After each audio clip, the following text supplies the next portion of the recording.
Hello and welcome to today's webinar, Make Sustainability a Business Asset, Not a Cost. Thank you for joining the session today where we will explain why embracing green initiatives are not only beneficial to the environment, but often to the company's bottom line. Before we start, I have a few housekeeping items to cover. First, we'd love to hear from you during today's presentations. If you have a question for our speakers, please feel free to send it through the Q&A tab at the top right of your screen. This can be submitted anonymously if you would prefer to do so. We'll be answering questions at the end of the session, but if we don't get to your question during today's webinar, we will be sure to follow it up afterwards. Also, just to let you know, today's webinar will be available on the Jerem's website after the live session. So I'd like to kick things off by welcoming Tom May from Jerem's. Tom, over to you.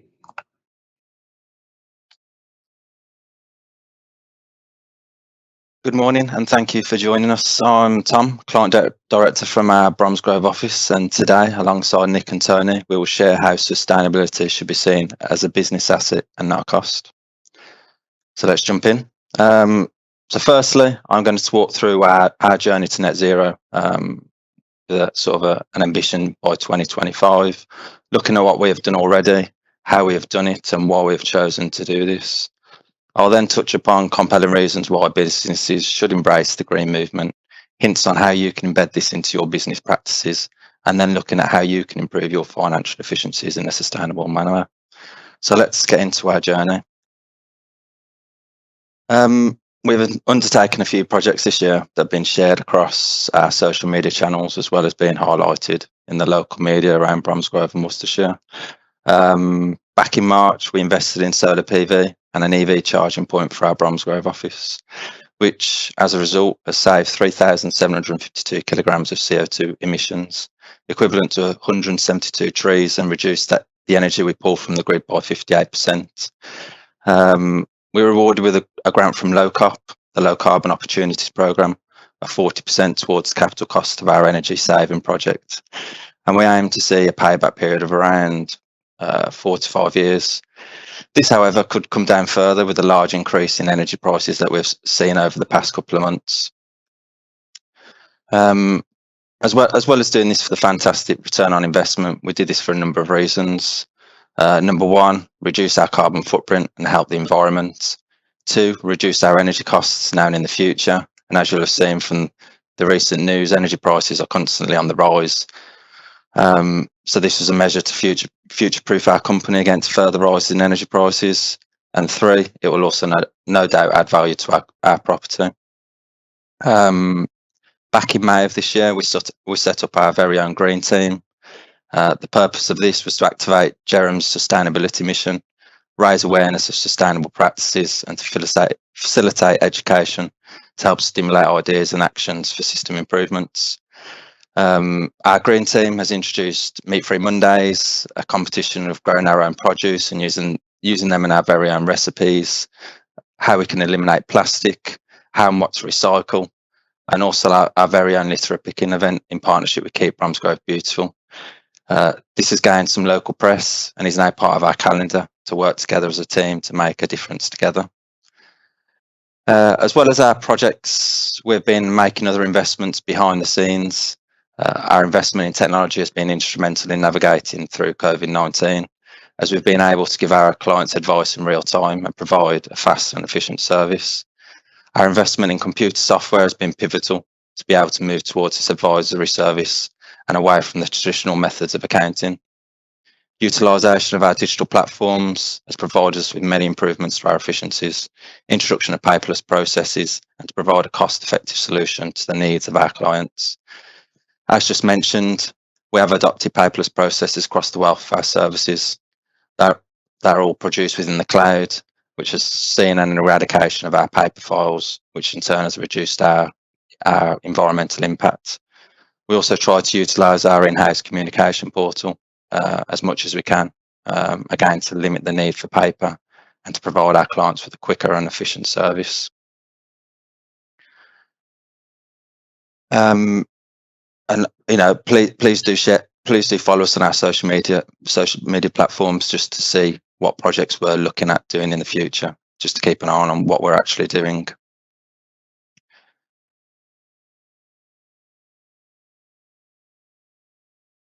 So compelling reason, this is part of the webinar, compelling reasons to embrace the grief movement. So as a business owner, tackling the costs of your business will be one of the most important challenges you face on a daily basis. There are so many outgoings that it's vital to find ways of reducing the expenditure and cutting back on bills.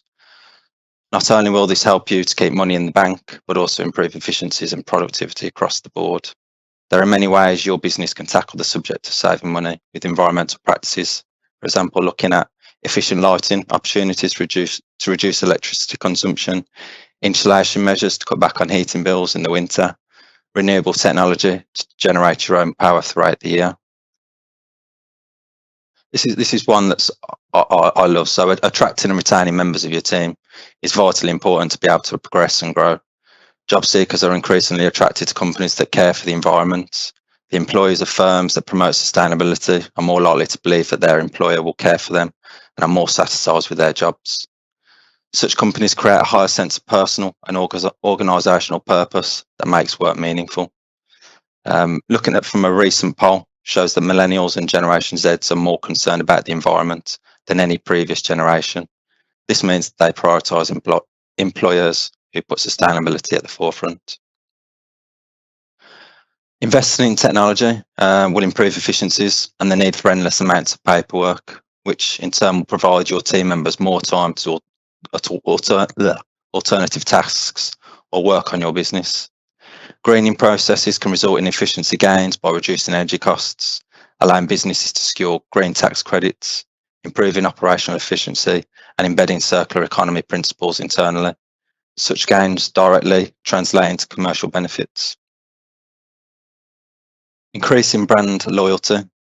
This is often one of the major driving factors behind a company's adoption of green practices. Brand image weighs heavily on the decision to invest in green measures. Research suggests the consumer will be 58% more likely to use a company for its products or services by knowing the business is mindful of its environmental impact. Negate future tax rises. This is going to happen. We've seen the implementation of clean air zones coming into Birmingham. We've seen an increase in company car tax rates. There have been the inclusion of the climate change levy and landfill tax. With COP26 coming up in November, I'm sure there'll be further incentives taxes applied that could affect us all, and therefore it is important to start looking at this sooner rather than later. Health. The advantages of going green is the health benefits it offers. Going green reduces air pollutants, and I'm sure you can all agree with me that breathing clean air makes one a healthier person. According to the report by the World Health Organization, air pollution causes around 2 million premature deaths every year globally. It's therefore essential to strive for green living. A healthy person is also a productive person at work and home, which will be a huge benefit to your company and team. For me, this is the most important: preservation of our world. If you want to create a better environment for your child, your grandchildren, your family and friends, now's the right time to go green and make that difference. By choosing to follow the sustainable route, you're creating a cleaner and brighter future for your children and generations after. I have two boys and they love being outdoors. They absolutely love it. And I feel that it's my responsibility to set an example to them. And if you can make a small difference now, then it'll make a big difference moving forward. So moving on to hints on how you can move towards more sustainable business practices. So set realistic goals. This tip is to tackle your green initiatives strategically. Doing this will give you and your employees something to aim for and should increase the likelihood of you achieving them. Also, once you've reached your target, you'll feel a huge sense of success, which will spur you on to accomplish the next one. This is an easy one. Use renewable energy. Take a look at your energy contract and commit to using 100% renewable energy. One of the easiest things you can probably do today. Paperless. Go paperless. This is a biggie, and most businesses have already taken steps to achieve paperless status. Nowadays, it's easy to store documents on the computer or in the cloud and email clients instead of sending letters. So begin to look at your processes and ask yourselves, are you using paper? And if so, why are you using it? Can you implement a digital version of your process? Look at your supply chain. So small business sustainability starts at the source. The first step towards making your business more environmentally friendly is asking the following questions about your source materials. Are they sourced sustainably? In other words, does your supplier integrate strong ethical, social and environmental performances in the production of the materials? An example of this might be responsible water usage in manufacturing. Are they fair trade? Make sure your materials are manufactured by ethical suppliers that pay their employees fair and livable wages. Are they made with recyclable, renewable and or biodegradable materials? So these materials have a minimal impact on the environment and they do not contain toxic or ozone depleting substances. Examples include cardboard and paper, cornstarch, degradable bubble wrap, amongst others. Do you practice green procurement to make sure you source your goods and services from local suppliers to support the local economy and cut down on transportation costs? Education. This is all about empowering your employees with knowledge on sustainability, environmental protection and social issues so that the organisational culture can become one where sustainability is truly lived and not just spoken of. So, for example, it's easy for our brains to eat a tasty beef or pork dish every day than to imagine how some faraway land might get totally depleted and waste its water reservoirs to raise cattle. Hence why sustainable behaviours are often hard to implement, yet so important. So organising training sessions where the staff can learn about some eco-friendly behaviours to adopt both at work and at home is a good idea. Plus, these moments can be also useful to collect feedback from them on the impacts they might have noticed.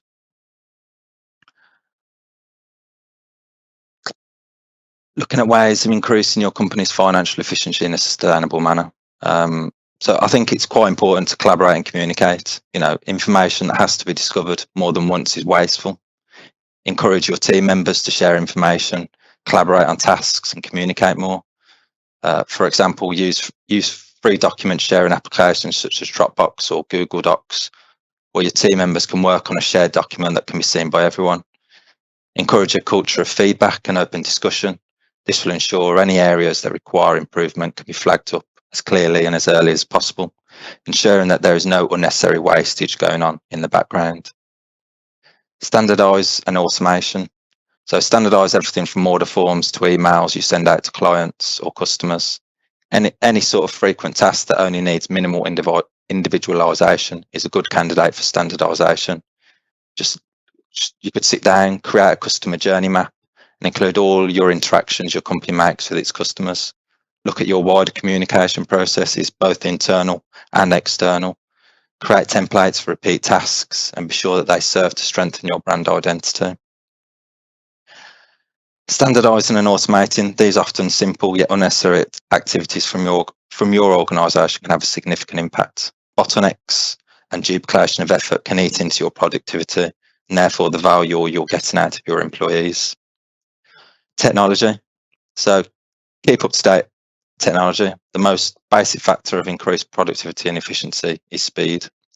So equipping your staff with the most efficiency run software and hardware should be high on your list, really. Invest in a good CRM system. The focus that this can bring to sales and marketing teams means that more effort is expended on those prospects that have the highest propensity to purchase. This will reduce wasted time and money. So another a key factor. I'll come back to reviewing your supply chain. So when it comes to your supply chain, take the time to question and analyse existing relationships and shop around if you feel there are better deals to be had elsewhere, particularly if you're a relatively healthy financial position. As you may find, you can at least negotiate supply terms and adjust them in your favour to make them more financially efficient. Essentials. It's important to keep a close eye on the less glamorous essentials that cost your business money as well as the most exciting growth and profit-focused priorities. So things such as your labour costs, your property, your travel, energy consumption should be benchmarked and measured. These day-to-day costs can often go untracked, yet they'll also have a serious impact on your profit margins, making your business less financially efficient.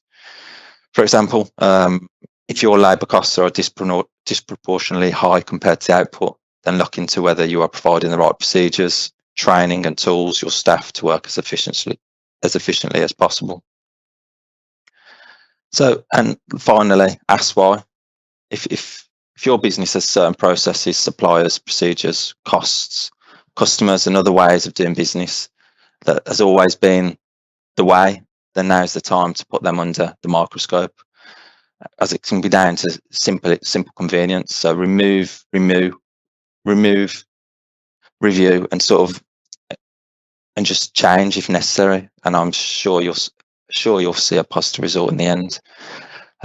Thank you for listening, and please now I'll pass you over to Nick. On to you, Nick. Thank you very much, Tom.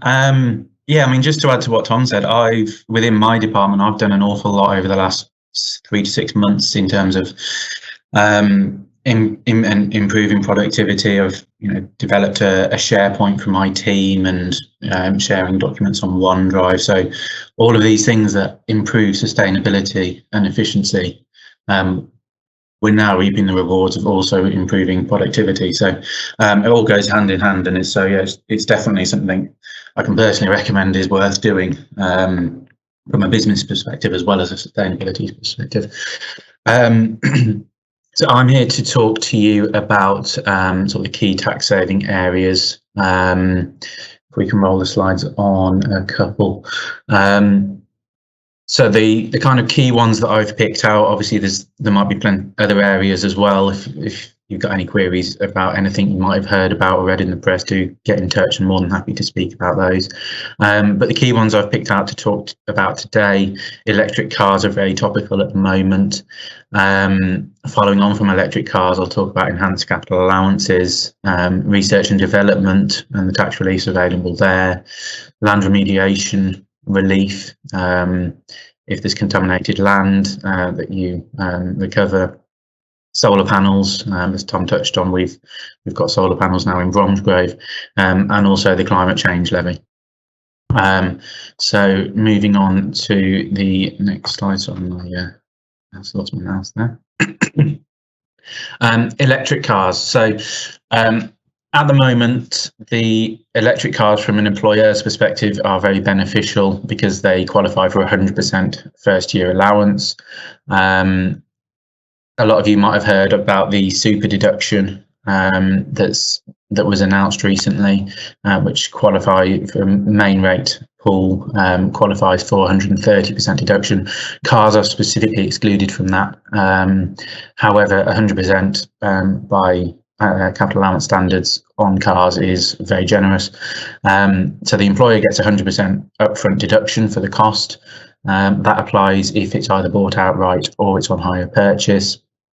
It does need to be a new and unused car in that case. If the car isn't bought outright or on HP, you can still get a deduction for 100% of the lease costs if it's on a standard operating lease. So still beneficial. You just obviously don't get that immediate upfront deduction for the full value of the car. From an employee's perspective, they'll pay very little tax. I mean, on a petrol or a high emission diesel car, they'd be looking at 37% benefit in kind. For an electric car, looking at 1% for the current year, which will increase to 2% next year, and that's against the list price. So even if you've got a reasonably high value car, let's say an 80 grand electric car, you're only going to pay 1%, a benefit in kind of 1%, on which they'll then pay their marginal tax rate. Hybrid cars do also qualify for a beneficial rate as well, but that depends on the electric range of them. So there's a table available which shows the benefit in kind rate depending on the electric range of the car. Not just the car itself, but the extras like installing a charging point at work, that qualifies for 100% first year allowance as well.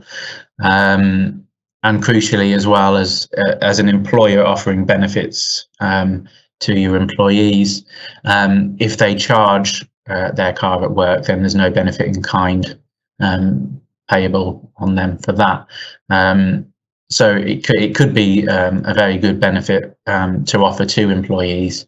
And as Tom was talking about in terms of solar panels, if like at Bromsgrove office, we've got solar panels and we've got an electric charging point. So, the two go hand in hand. That actually it's very beneficial that you're effectively using the solar panels to allow employees to charge their car. So definitely a very good and benefit to offer to employees, and a very sustainable method as well.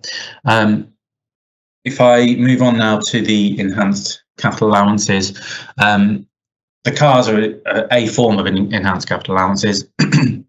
Other types of enhanced capital allowances or other types of assets that would qualify are, for most businesses, it will be the energy and water saving equipment. You can see on the slide there's a couple of QR codes. HMRC have a very long list for each, the energy and the water efficient equipment, and they literally go into every single individual model. So, for energy, you're looking at boilers or motors, heaters, refrigeration, that kind of thing. Waters is meters, controllers, taps, toilets, cleaning, that kind of thing. And as I say, the HMRC list literally goes into the detail of the exact model number that would qualify. So if you are looking into this kind of thing, definitely before you actually commit to buying anything, go into that list and you'll see what qualifies in accordance with HMRC. Other things that can qualify for the enhanced capital allowances, you've got plant and machinery for gas refuelling stations, which that will only apply to a very few clients. Gas, biogas, hydrogen refuelling equipment, and zero emissions goods vehicles. The obvious one that springs to mind there is sort of milk floats and that kind of thing, but sure there's other examples where where those will apply. Moving on then, research and development is it's another very highly topical area, and for clients we've done quite a big review, and quite a lot of clients over the last couple of years have been making R&D claims that never thought they would be able to, just based on the type of business that they are. It's any type of business. We've got dentists doing the manufacturing, and any kind of business you can think of can potentially qualify for R&D, and the tax benefits are high. The one thing I'd say be careful of with R&D is there's a lot of firms out there looking to benefit from this and make claims on your behalf, where they're more salespeople than they are tax people, and they're kind of going on the back of how well R&D is being claimed by so many businesses.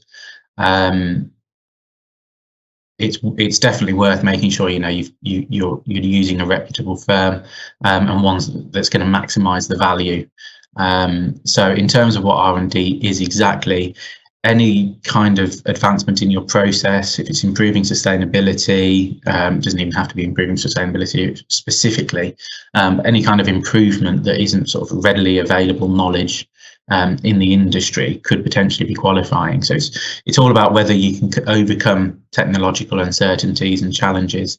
As I say, it's got to be, if a qualified professional could come up with the solution, or it's sort of, you could Google the solution and it's there in front of you, then it probably won't qualify. But if you're doing something a bit more niche and bespoke, then a lot of clients have claimed R&D on integrating a computer system, for instance, into their process. It doesn't necessarily need to be successful, which is a key one. Obviously, a lot of R&D is a bit of a trial and error process in actually coming to the solution. Well, as long as you're seeking to make that advancement in the process, then potentially R&D can still be claimed. If you've claimed these costs through your P&L, you can claim 100% of those costs plus 130% R&D deduction as well. So effectively 230% in total. If you capitalise these costs, you can actually claim a flat 230 because you claim the 100% that would have been in the P&L plus the extra 130%. So whether it's gone through your P&L or it's capitalised, both can still qualify. this has been very beneficial for loss-making companies, especially during these lockdowns. If there's still an R&D process going on and losses have been made, that can actually lead to a refund for the company. When you first, if you've not looked at R&D before, but actually you've been doing something, you can actually go back 2 years. So it might be that even if you've been profitable, you look back 2 years and realise, well, we could have made a claim of X amount, or you can claim a refund on the tax you've already paid. If you're a loss-making company, you can surrender that loss for a refund at 14.5%. So if it's not something you've considered and you think you might be doing something to either change your process or any kind of advancement, just get in touch and we can certainly run through whether we think you would qualify. HMRC are certainly clamping down on this area because so many clients are making claims, and we've certainly seen a few claims from firms where it does look like there's very little chance if HMRC took a proper look at it, it would qualify. And HMRC are well aware of all these claims, and they're increasing the size of their R&D department to kind of clamp down on this as well. So it's important to make sure that your claim is robust and that the technical report that goes in to support it is robust as well. But certainly it can be a very valuable claim. We've got clients claiming refunds in 6 figures. And we've got smaller clients, who are claiming just a few thousand. So there's a very big range of what you can claim for R&D. So I can't stress enough how worthwhile it can be, especially in these times where we're feeling the pinch with with the lockdowns and things. Moving on then, I could talk about R&D all day, so I'll move on before I get into it too much. Land remediation relief. We don't see that many claims for land remediation relief, and I guess it is quite a specialist area, but effectively what this is, you can claim 100% relief on the qualifying expenditure if you're cleaning up contaminated land or buildings. And that applies to capital and revenue expenditure. It doesn't matter whether it's residential or commercial properties. And loss, again, similarly to R&D with claiming a refund, loss-making companies can receive a 24% tax refund on the qualifying expenditure that they undertake. So the types of things that if you're doing anything in terms of this, the types of things that would apply is if you're removing asbestos, Japanese knotweed, lead, copper, zinc, heavy metals, sulfurous materials, radon, arsenic. It's those kind of things that we're looking at if you've acquired land that requires this.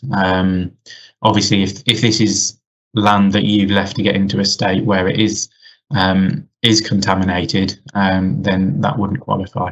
So there's a few conditions to be aware of in order to make a qualifying claim.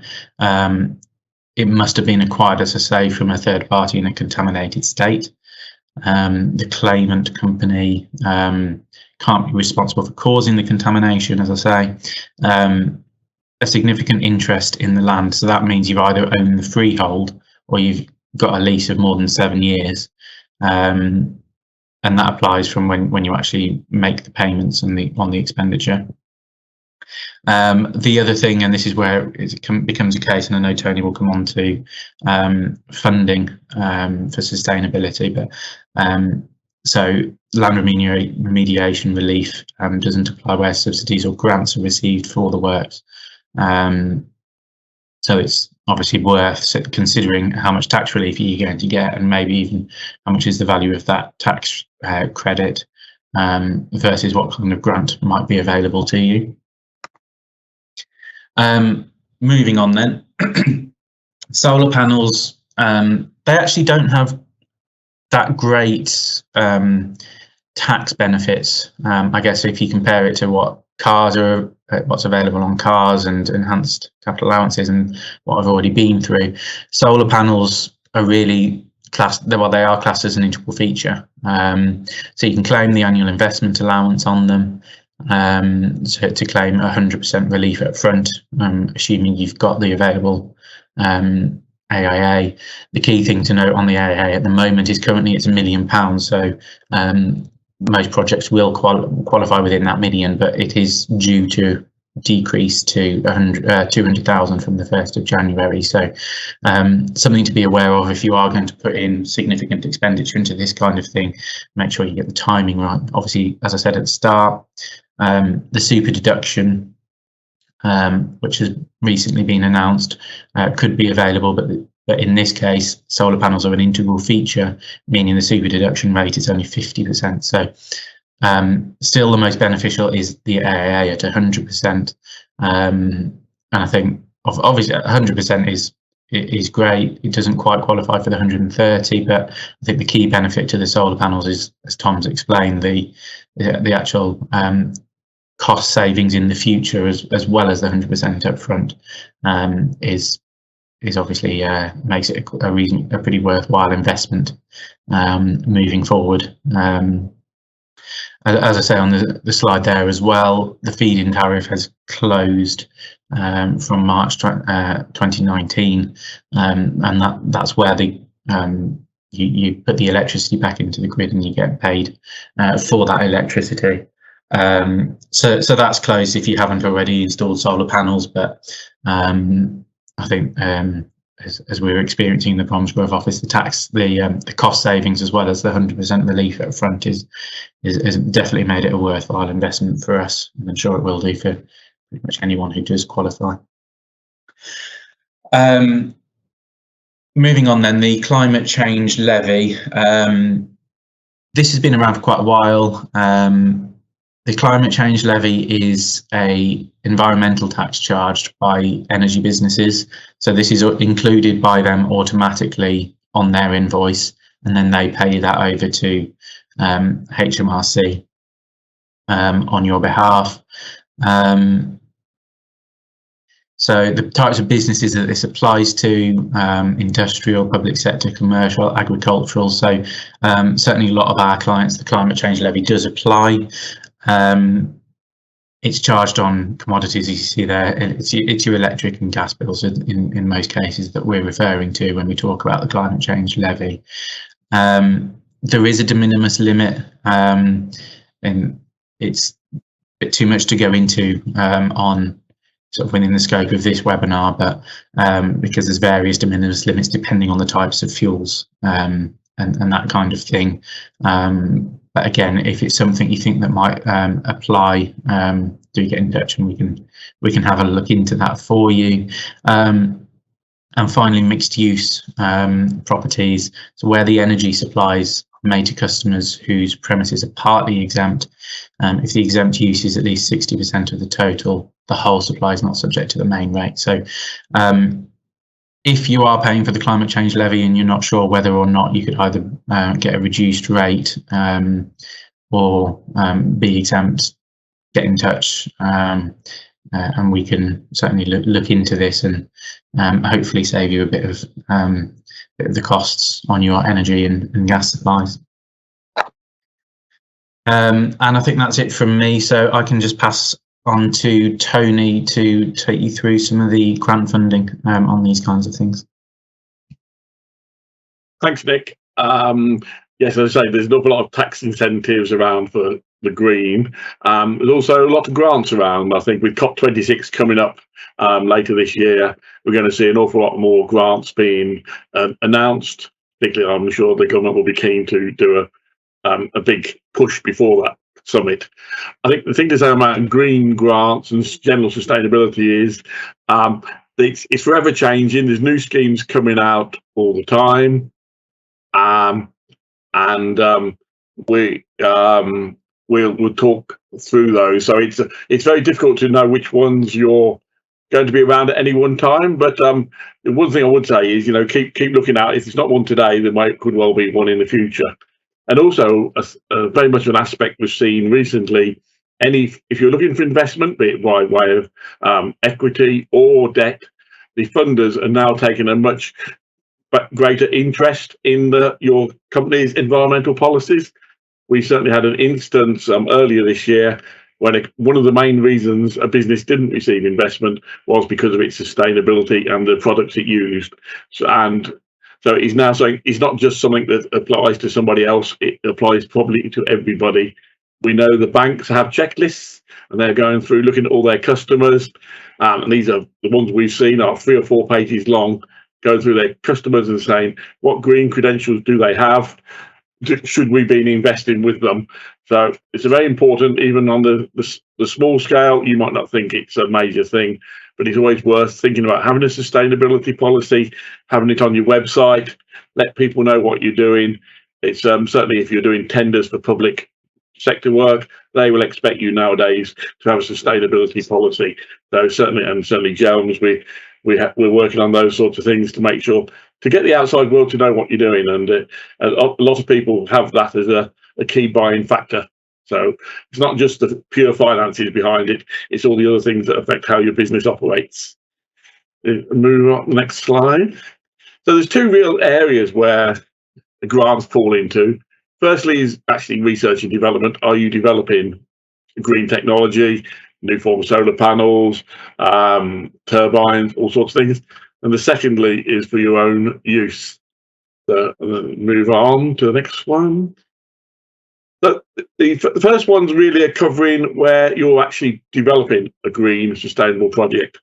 First is Innovate UK. It's a government-run funding agency, and they operate a number of grant schemes ranging from down to £20,000 up to several £1 million.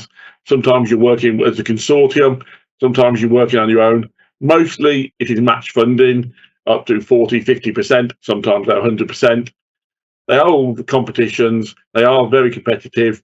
It's probably a 1 in 5 to 1 in 10 success rate if you're lucky. And it's the sort of thing where you need to seek some help if you're probably going to do an Innovate grant, because it is important to get the quality, and that's where Jones, we can help you with that application to make sure it's correct. From the financial point of view, some of the financial tables you have to fill in are completely illogical. So you may need some help on filling them in, but that's something we're used to doing. And it's no good telling the government you don't like their systems. You have to go with the flow, but we can work them around with you. The key thing on the sort of larger grants, and it's picking up on one of Nick's points, is R&D tax credits for tax purposes do interact with grants. It may be that if you receive an Innovate UK grant, you're only eligible for a much lower rate of R&D tax credits, and it pushes you into the large company scheme, or you may even lose all of the R&D tax credits. So it's something you need to consider and to speak to ourselves, Nick, and grant teams, before you decide to take a grant. Well, what's the impact? There's no point in getting a £20,000 grant if you lose £50,000 of R&D tax credits, and you can't then opt to have one or the other. So it's an important aspect. Innovate UK is great, certainly if you're on the larger projects. It's very helpful. They will do it every month. They are issuing new schemes, a lot of cars, green cars and electric vehicles, and that sort of thing being issued at the moment. So it's worth being on their website just to see what's coming up. On a more local basis, Worcestershire have recently launched a proof of concept fund, and that is a very attractive fund. It's up to £100,000 of match funding for local businesses to actually develop new products and processes. So if your company's manufacturing, you're getting or even food processing, how are you making things more sustainable? Quite a wide variety of things, but it's actually get you through that research and development stage and to get it to commercialization. It's all aimed at SMEs, so companies, well, I think 90% of companies these days, it's SMEs, you're less than sort of circa £50 million turnover. So I would imagine that it covers most people on. That's operated through the Worcestershire Growth Hub, and they're very happy to sort of talk that through with you. Moving on. So if you're based in Worcestershire Growth Hub, and that's businesscentral.co.uk, they have a dedicated sustainability team. It's headed up by Chris Atkinson, very helpful. Anything you want to do at Jones ourselves, we've worked with the local authorities to help people get grants. So it's certainly worth speaking to those guys. They have access to all the grants that are available. Then moving along. So a couple of examples of this one covers Worcestershire, Herefordshire, Shropshire, which is the thing about grants. A lot of them are managed by the local authorities or the local LEPs. So it depends where you are, which grant you can get. If you're in the Worcestershire, you have some lucky areas. For example, Bromsgrove, Redditch, and the Wyre Forest sits not only in Worcestershire Local Enterprise Partnership, but it also sits within the Greater Birmingham and Solihull Enterprise Partnership. So you've got two goes at it, but you can't get two grants for the same project. They won't, but they will actually. But you've got a good chance of getting one. If it's not in one, always speak to the other. And certainly in North Worcestershire, there's a North Worcestershire Economic Development Agency based over in Kidderminster, and they can advise on both the LEP schemes. And they're very helpful and do very good newsletters as well on their website. So a couple of examples of schemes. There's in Worcestershire, it's the Business Energy Efficiency Programme. They come in and do reviews of your business, have a look, what could you do, help make maybe, and then potentially get grants to actually implement their proposals. So it may be solar panels, maybe some sort of new heating, but it's you'll get a typical, as they're saying here, they've done 750 so far, and typically 30% energy saving. So certainly with energy prices shooting up, not something to be quickly ignored, and it's a free service. So make the most of anything like this you can get. The next one, couple of programs for sustainable projects. The Low Carbon Opportunities Programme. That's again where you're looking to do a large scale energy product, and then that's when you're going to grow your own business. You've been able to get something bigger. And then there's a Low Growth Programme Support Project, which is actually grants of up to 25,000. That's in the Birmingham, Greater Solihull area, Black Country, to let you reduce your energy costs, carbon emissions. It's a full wide range of things. There's boilers, heating, LED lighting, cooling, plant and equipment. And again, they get in specialist people who come in and actually review your business and actually see where can we save money. You may think you're doing everything, but it's amazing how little things can all add up at the end of the day. And get an expert who's used to doing it. So don't think that you need to be a large manufacturing business burning thousands of pounds of electricity. Even offices like ourselves, we've seen the benefits of having these reviews done and work put in. Okay. So if you're in the Greater Birmingham Solihull area, the GBS growthhub.co.uk, they also have a dedicated team of advisors, and they have a sustainability unit very much dedicated to helping you go through this journey. And at Jones, we also have a team of people who specialise in grants, and we can help guide you as well if there's anything you're not sure about. The next one. So within the region, there's all sorts of grants, and this is just an example at the moment of some of them that are in the GBS LEP region. They all have some wonderful acronyms, but it's just an example of some things they are. It's for example, the alternative raw materials, so it's trying to look at new materials, research and development. ATITA is zero carbon energy technologies. Pivot is cross-industry innovation, so it's working with universities, working with other industries. There's an awful lot of grants out there. A lot of them are collaboration with other people. Smarter choices, financing, monitoring techniques. So there's a long range. They can easily be found. I won't go into all the detail because a lot of them won't apply, but the information is there. That's just an example for the Birmingham ones. On the next one, there's another very useful organisation if you're looking for grants. Is Sustainability West Midlands, which is the sustainability champion for the area. Not-for-profit company, works with public, private sector. You can be a member. You just work on their website. It gives you a lot of case studies, good practice, how people have done things, a lot of ideas of how people have saved money, how they receive grants. So it might give you an idea of actually, yes, that looks a bit like us, and help you develop your own sustainability plan. And that's there. Unless the website details are there for those. And moving on to the next slide, and they will provide links to lots of local authorities. This is on their website page, and then you click on each of these links, and whichever area you're in, it will bring up all the grant schemes which are available in that area. So as you can see, it's not just covering a small area, it's the whole from up in Stoke and Staffordshire down to Worcestershire, Warwickshire. A great source of information, and because it's linked to the local authorities, that will actually help you go to some of the growth hubs as well. There's also some schemes that I haven't covered. There's the government scheme for EV workplace charging points, so you can get help to put those in place. And there's an organisation called the Energy Saving Trust.org. Their website again lists all sorts of schemes that are available on like cargo bikes. You may have not seen them, but bicycles that are converted to e-cargo. So, like something you probably in the past we've seen out in China or the Far East. These bikes with massive boxes on the front, but there's actually a government grant available for them now. Slightly, so there's all sorts of obscure things coming along now. So it's certainly worth looking at all those examples. And moving on to the next one, I think, and that was that. Hopefully that's it. That's only a very quick snapshot of grants that are there. There's actually hundreds of grants out there for green things. And they're forever changing. So I think the thing is, if you're thinking of doing something green, first of all, get a green review. Get somebody to come in, ask, have a look at your business. What could we do? What possibly could help? And then once you've got that review, the odds are, if there's something you can do, there will be a grant to help you with it from your local authority or one of the government agencies.